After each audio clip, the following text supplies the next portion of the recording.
speech, connection.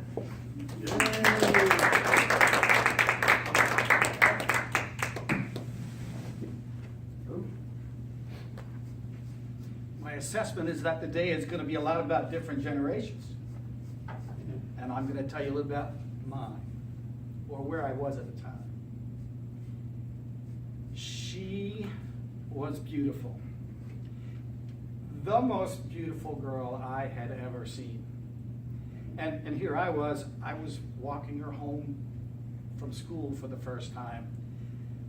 Just making small talk, just the two of us, just trying to get to know her, hoping I could impress her. She looked at me, she smiled, and she stayed. You know, I never had a girlfriend before.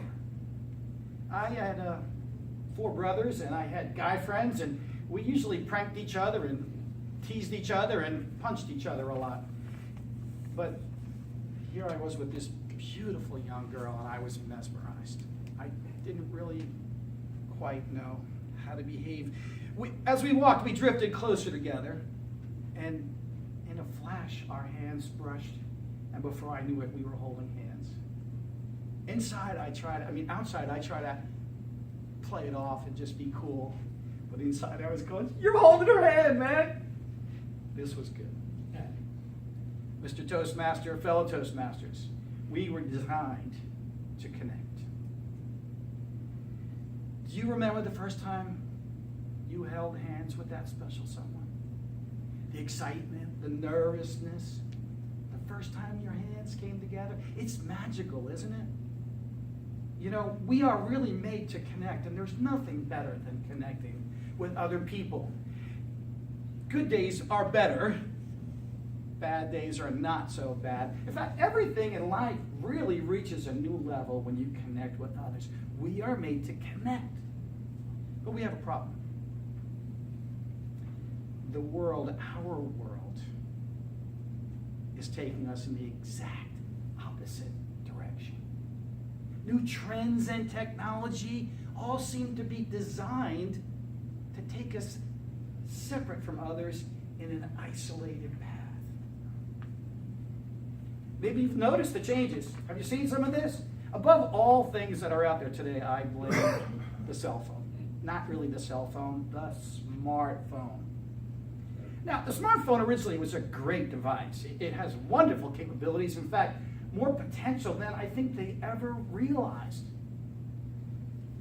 But I don't even know why they call it a smartphone anymore. Do you realize no one uses the phone to talk to one another anymore? They like to text. A friend of mine I was talking with last week said he came home from work and found his teenage daughter, on the couch, furiously texting away. She didn't even notice him come in the room, and he interrupted and said, "Emily, what's going on?"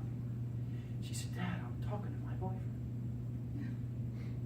Curious, he said, "Wouldn't you rather speak with him and hear his lovely voice and understand the mood that he's in?" She sighed, "Dad, that's what emojis are for." And this is where we are in the current generation. I find it as a speaker very frustrating.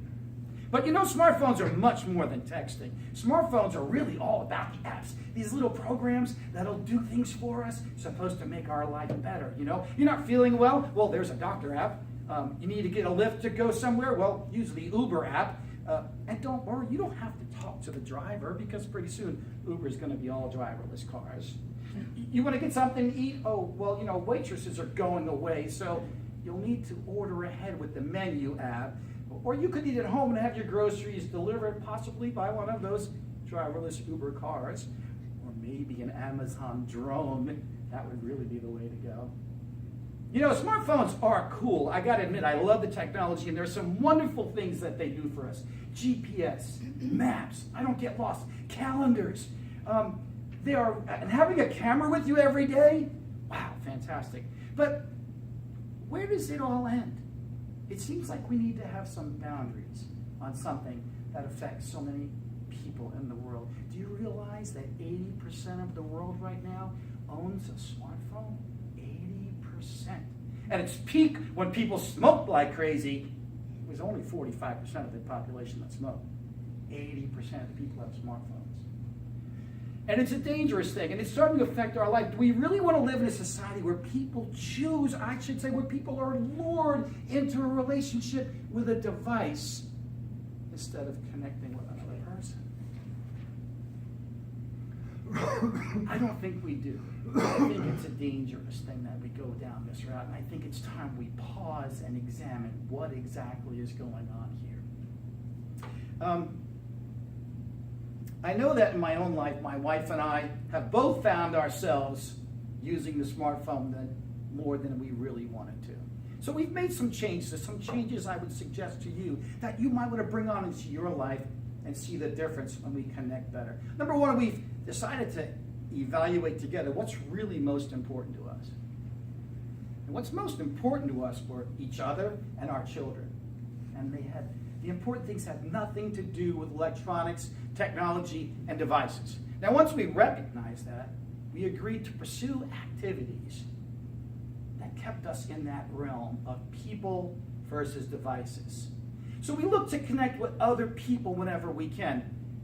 Toastmasters is a great example of that. You know, everyone here has come to get better at their speaking or to hear better speakers, to learn something, but it's so much more than that. We come here and we support one another. We encourage one another. And we clap for one another. And I submit to you that just by taking this step forward to get better, by coming together with others, your results will be exponentially better.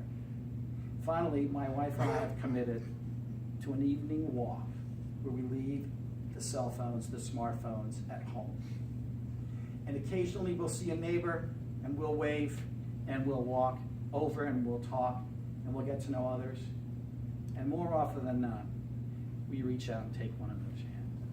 Friends, we were made to connect. Good.